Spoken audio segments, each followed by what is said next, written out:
Živijo, sem Jana Pristovšek in ponovno smo skupaj. Danes bom govorila o toksičnih osebah. Pravzaprav bom govorila o tem, ali mi znamo prisluhniti toksični osebi.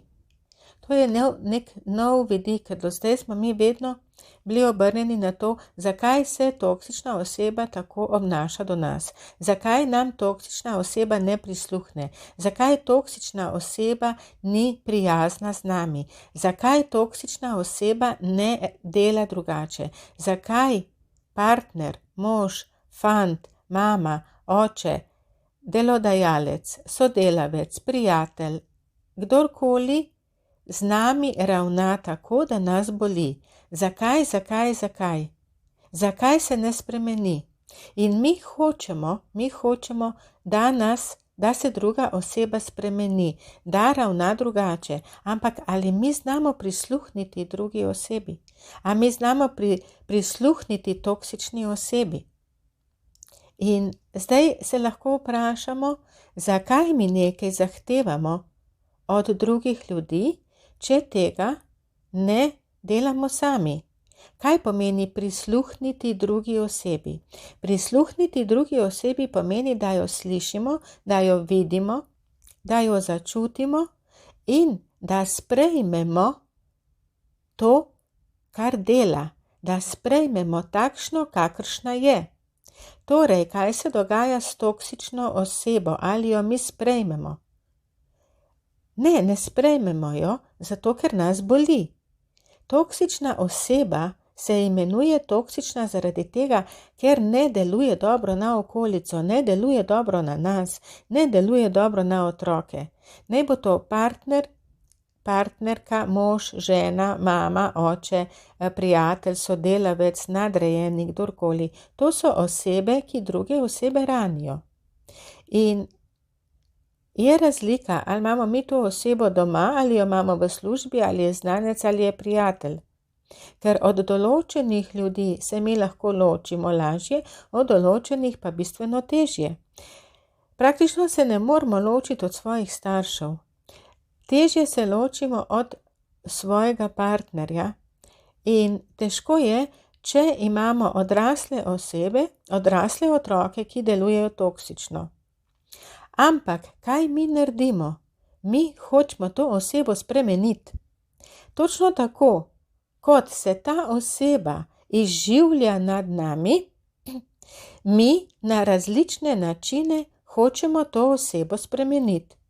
In tukaj potem pride vprašanje, ali jaz razumem toksično osebo, ali ji jaz prisluhnem.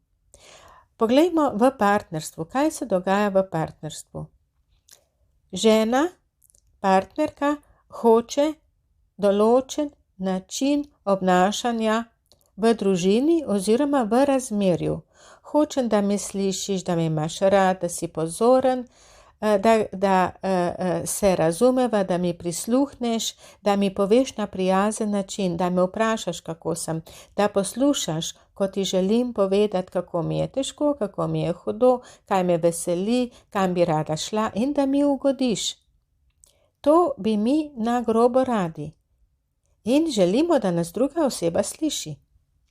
In druga oseba nam zelo malo od tega da ali pa skoraj nič.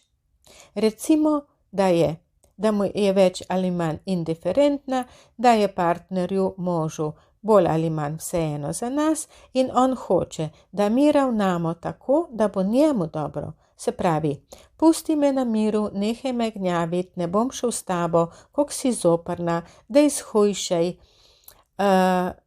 izbruhne brez pravega vzroka. Mi hodimo po prstih, ampak ga ne slišimo. Zakaj ne? Ker drugače, če bi ga mi slišali, bi mi ugotovili, on je tak in tak. In se vprašamo, ali jaz lahko na tak način z njim živim. Ampak ne, mi ga ne slišimo. Mi smo v svoji glavi, mi smo v svojem upanju, mi smo v svojih idealih in željah in zahtevah. Meni to pripada. Meni pripada, da točno ta oseba ravna z mano tako, kot jaz želim, potrebujem, hočem, mi pripada. in zato ga ne spustimo. Čas spoznavanja je namenjen temu, da mi spoznamo, ali smo z neko osebo kompatibilni ali ne. In vsaj približno 2 leti naj ne bi bili v vezi, kjer bi se mi odločali, jaz bom z njim celo življenje, ampak se odločamo, ali je dovolj dobro, da bom z njim še en teden. Ker različne življenjske situacije nam šele pokažemo, kakšna je druga oseba, oziroma mi se pokažemo drugi osebi, kako ravnamo. Ko je lepo, je lepo. Problem je, ko ni lepo. In takrat, ko ni lepo, ko smo mi v stresu in ko je naš partner v stresu, vidimo, ali bova midva funkcionirala. Ko je lepo, znamo vsi funkcionirati. Ko pa je težko, ko smo v stresu, ko smo v stiski, ko smo pred nekim problemom, ko smo pred nekim, ko jaz mislim drugače, kot misli on, in ko on misli drugače, kot mislim jaz, in ko imava različne želje, in kako bova to uskladila, to je tisto, kar je pomembno v odnosu. Ne, kako se imava midva lepo. Pomembno je, kako znava midva rešiti ta problem, oziroma kako jaz in kako on odreagirava v stresu. Če v stresu odreagiramo grobo, nasilno, če zahtevamo, da nas neka oseba reši, če si vzamemo to pravico, da druga oseba postane kontejner za naše frustracije oziroma obratno, potem to ni dobra veza. Potem to ni veza, kjer bova doma, kjer bo dom oaza in kjer bova nabrala oba moči, ampak bo dom bojišče. Bojišče z raznimi predahi, ampak nikoli pa ne bo dovolj varno. In zato, ko neko osebo spoznamo, mi ne moramo reči, jaz hočem biti z njo za vsako ceno celo življenje. Ne, prav bi bilo, jaz hočem to osebo bolje spoznati. Mene zanima, kakšna ta oseba je in bistveno manj, kakšen ugled ima v družbi in kako jo okolica sprejema. Mene zanima, kakšna ta oseba je, kako deluje v krizi, kako deluje, ko je težko, kako se bova spopadla s stvarmi, ki niso enostavne, ki niso prijetne. A bova bežala drug od drugega, ali bova nasilna drug do drugega, ali bo eden nasilen, drug bo pa vedno popuščal. In tukaj bi jaz rada videla, da se vprašamo, koliko znamo mi prisluhniti svojemu partnerju, koliko znamo mi prisluhniti svojemu možu, ali gonimo samo eno in isto. Jaz sem ranjena, sem žalostna, sem prizadeta, sem ne vem kaj. Lejte, če vas moški udari 3-krat, ne morete pričakovati, da vas 4. ne bo, ker vas bo.